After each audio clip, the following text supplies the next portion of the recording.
we're going to say a few things about two ancient leaders. One linked to ancient Mesopotamia, the other linked to ancient Israel. Our leader linked to ancient Mesopotamia is Sargon the Great, and he's remembered as an early empire builder. We'll date him around 2300 BC, and this is the part of the world he's tied to, ancient Mesopotamia, and he builds an empire. And you can see that his empire covers present-day Iraq, goes into present-day Iran a bit, present-day Syria, present-day Turkey. The other leader linked to ancient Israel is Moses, and here we'll date him about 1400, 1300 BC. And the part of the world that he's linked to, Egypt, and then into present-day Israel. Now, before we go on, we need to just mention why, if you look at this image of Moses, and this is from a statue from the artist, the great Renaissance artist Michelangelo, you'll notice two horns sticking out of his head. And there's a statue of Moses at the University of Notre Dame as well, and Moses has horns sticking out of his head. And the usual reason given for this, as it says below in the box, is a mistranslation, where the statement is about how how the face of Moses shined, but then because of a messed up translation, rather than having a shiny face, he's got horns sticking out of his head.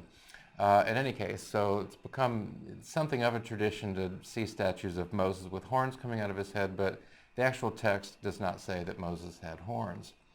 Just one other thing to notice before we move on is that, as you've seen, we have a depiction of some kind of Sargon, and then we have these statues of Moses.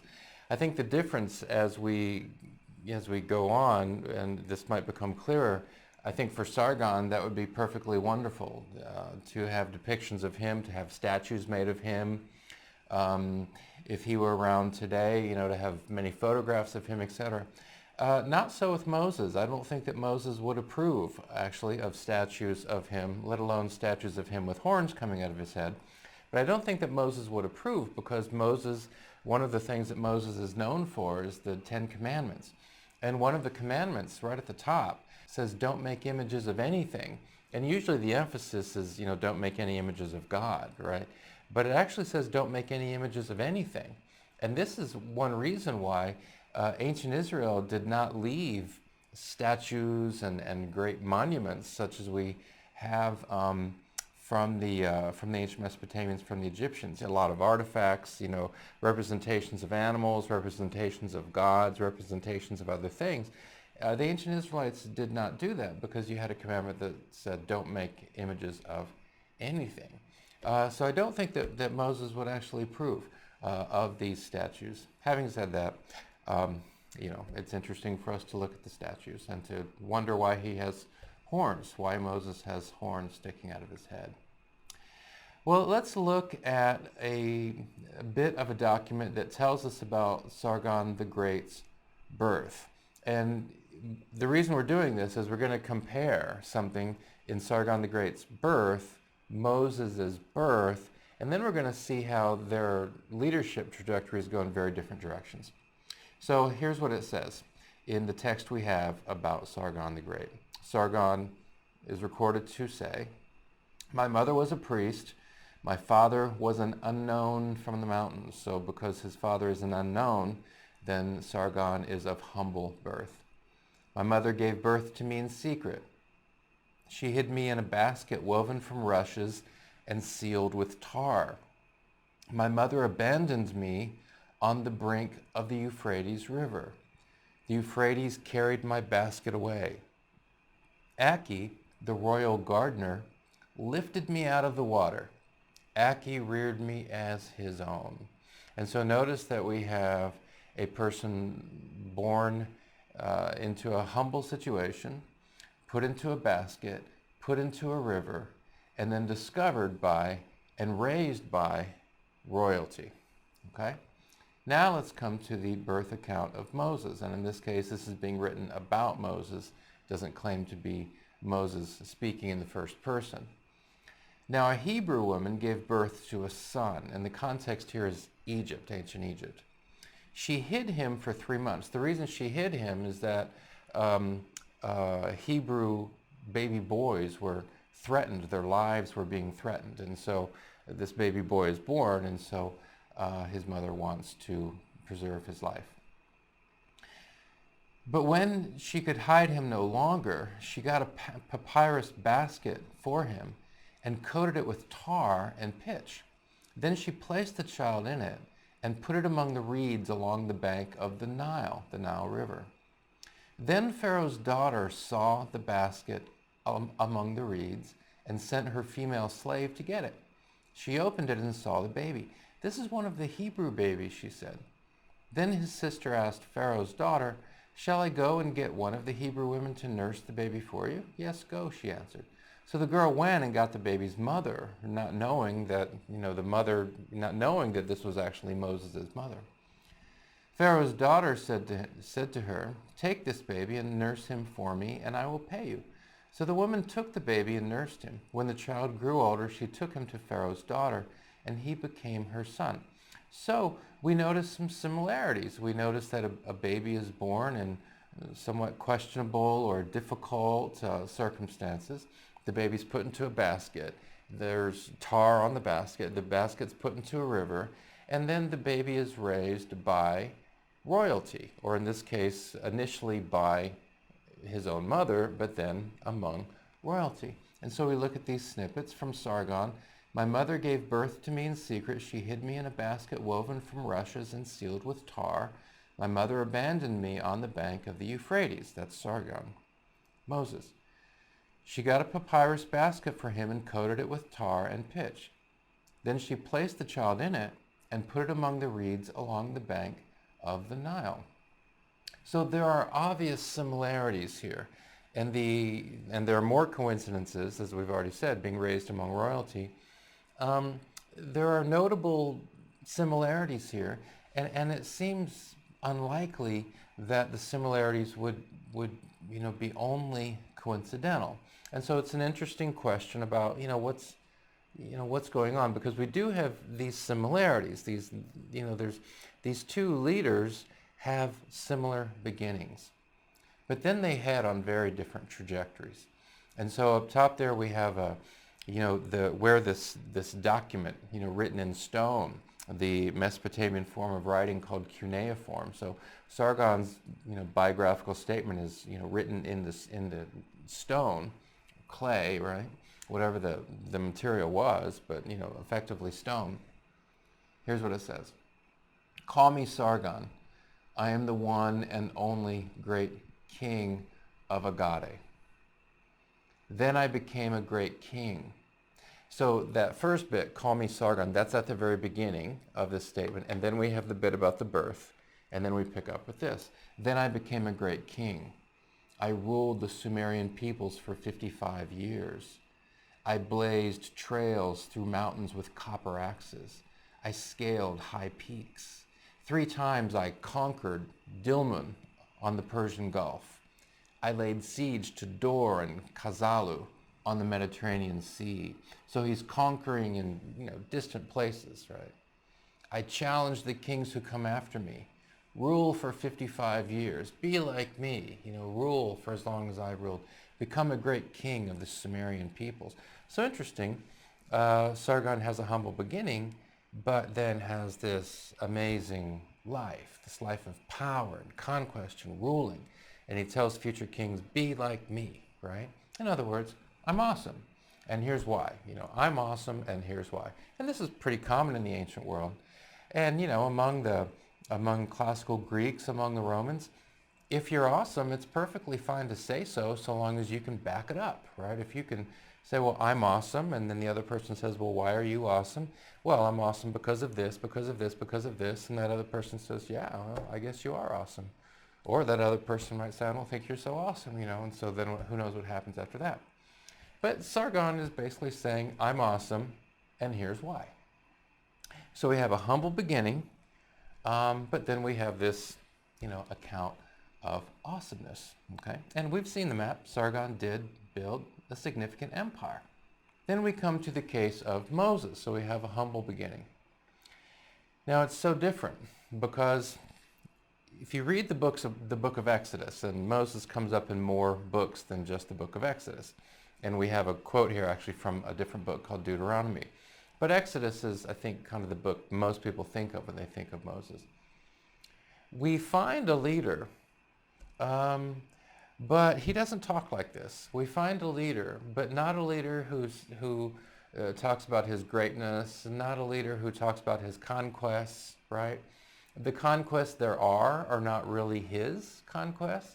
They are his God's conquests.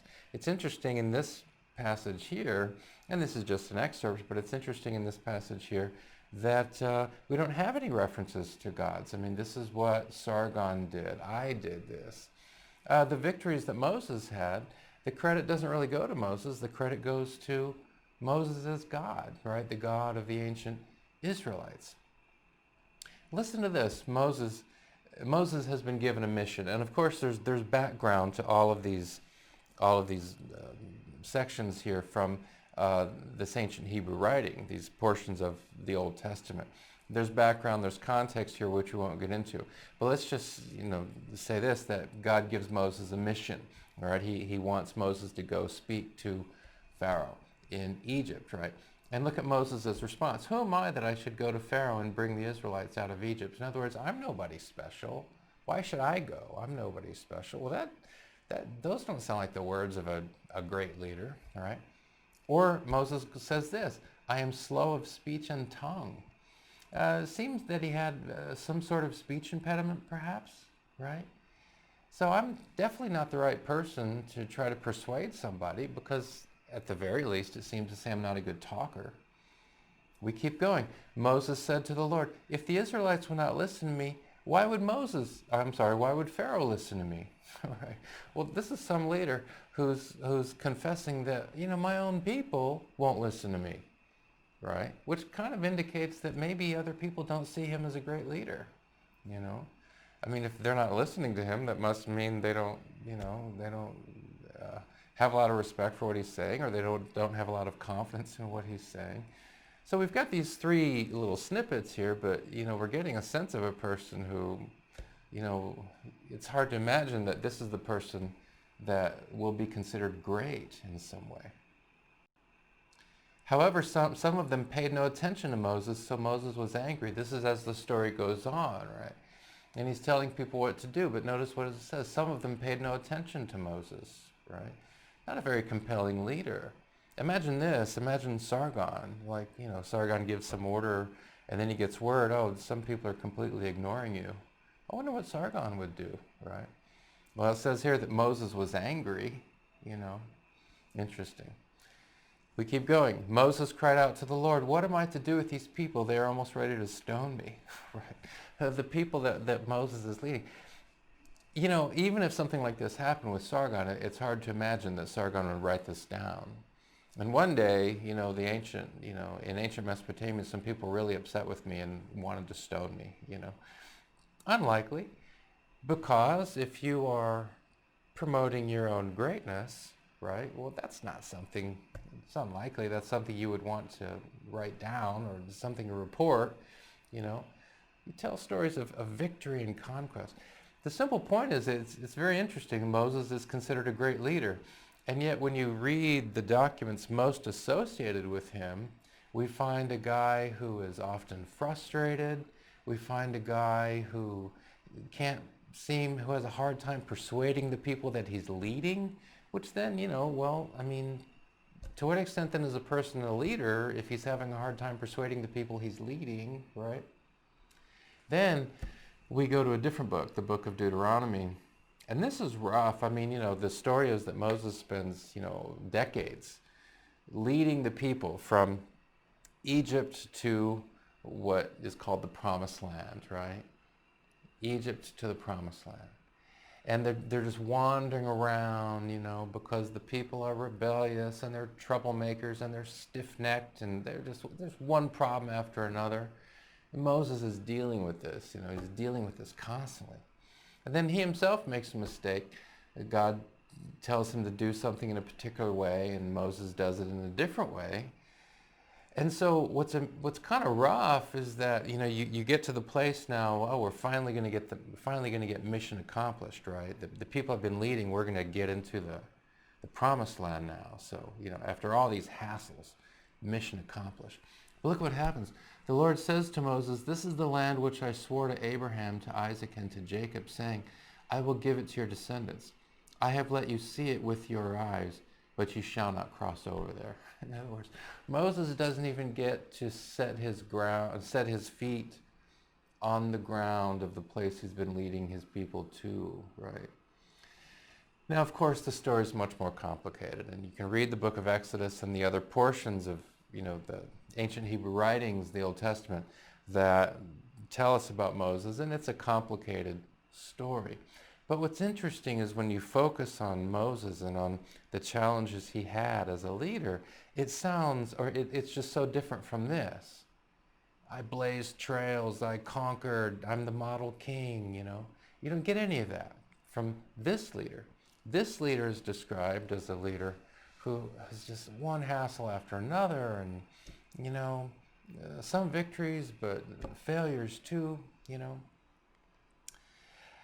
it's very interesting because Sargon pretty obviously says, "Look at me," right? I mean, doesn't he say that explicitly, right? "I challenge the kings who come after me, rule for 55 years, like me," right? "Become a great Sumerian king like me.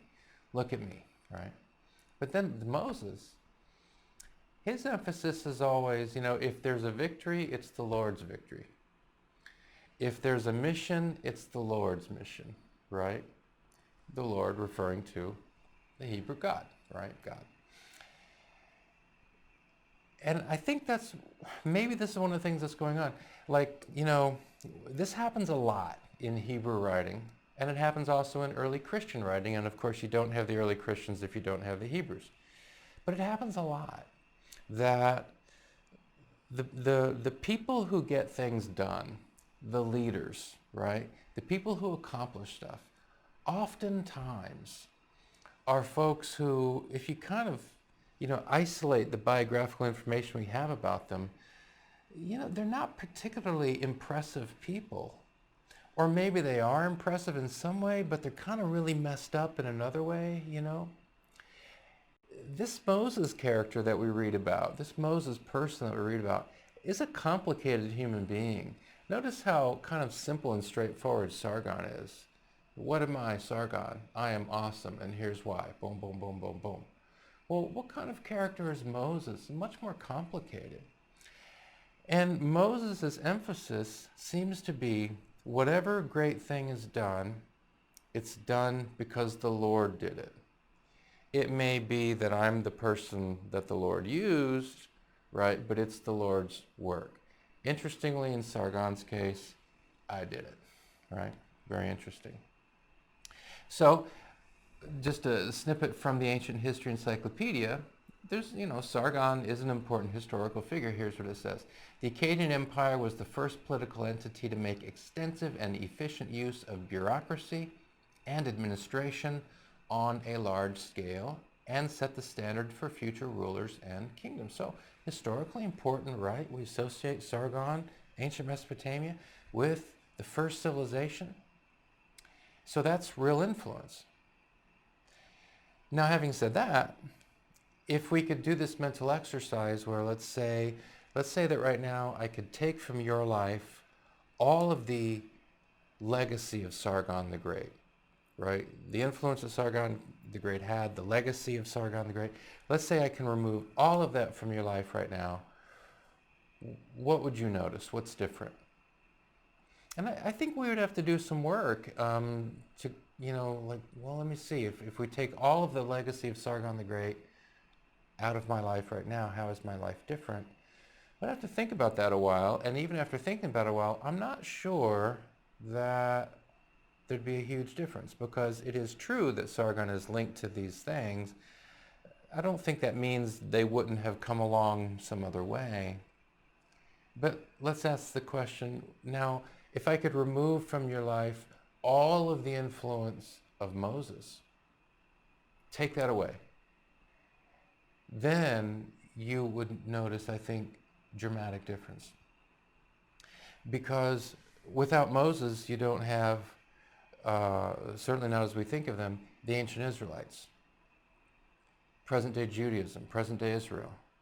Without the ancient Israelites, you don't have Christianity, right? And if you look at the map below, at the purple, the countries in purple, then we're talking about countries where at least 50% of the population calls itself Christian. Look at the global influence now, okay? Without the ancient Israelites, you don't have Christianity. Key figure among the ancient Israelites, Moses, right? The Ten Commandments, that's Moses. Without Moses, ancient Israel, present-day Judaism, present-day Christianity, of course, Islam also influenced by ancient Hebrew literature, right? Now, I think this would be a pretty complicated topic, all of the influences of Moses.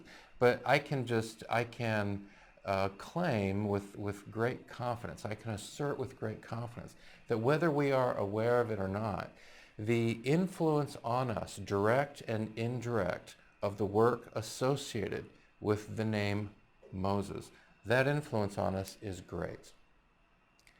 Sargon, I don't, whatever influence is there, I don't think that we would say that it's a tremendous amount of influence. Moses, yeah. Even among people who don't, who are not Christians, who are not Jews, who are not Muslims. You walk through things and talk about, the influence of Christianity historically, etc. I think we have to say this historical personage, Moses, is a person of tremendous global influence over a very long period of time. So there are different routes to greatness. There's the Sargon route. I will be great by doing great things, and I'll bring attention to myself and do great things. But there's another path to greatness, and that is by serving something greater than yourself. You get the feeling, I don't want to, overstate it, but you get the feeling from Sargon that, he probably didn't think there was anything in this world much greater than him. Maybe, I don't know that, but that's kind of the sense I have. Moses, no, there's something greater. There's the Lord. There's the Lord's will. There's the Lord's mission for the people of Israel. So there is the Sargon approach, and we can see it in our own world. I was thinking of the great boxer Muhammad Ali. I enjoy boxing. I don't have anything against boxing, right? I enjoy watching Muhammad Ali as a fighter. I enjoy watching other fights, right? But there is this kind of Sargon-like greatness. And here's a quote from Muhammad Ali: "If you even dream of beating me, you'd better wake up and apologize," right? You can imagine Sargon saying that. You can't imagine Moses saying that, right? So Sargon, he does achieve a kind of greatness. Muhammad Ali does achieve a kind of Sargon-like greatness as he builds a boxing empire. There's a different kind of greatness. I was thinking about this. I mean, there are multiple kinds of greatness, but there was this other kind of greatness I was thinking of, and this would be the greatness of the person Mother Teresa, who exercised a very different kind of greatness. I think Moses would identify with this very much. People are often unreasonable and self-centered. Forgive them anyway. Read the story of Moses. He will identify with that sentence. If you are kind, people may accuse you of ulterior motives. Be kind anyway. If you are honest, people may cheat you. Be honest anyway. Do good. Give the world the best you have, and it may never be enough. Give your best anyway, right? Mother Teresa achieves a kind of greatness, but not in that Sargon-like, look at what I've done kind of way. She achieves greatness by pursuing something that she perceives as greater than herself, right? She was a Catholic nun, so the love of God, and promoting the love of God. That was something that she thought was greater than herself. She made herself the servant of that ideal, and in the process achieved a kind of greatness. So just to end with a question for you. Which of these kinds of greatnesses is harder if we had to choose, if we had to rank, which of these would we say is harder? The kind of greatness that Mother Teresa pursues, and we can see something like this. I wouldn't say that Moses is a Mother Teresa-like figure, but certainly he is a person of tremendous patience and perseverance and a person of mission, right? Which is harder? Which is greater? And as you proceed in life, what do you want to say? Do you want other people to focus on you? Or do you want to focus on something greater than yourself? And in the process of doing so, achieve something good in the world?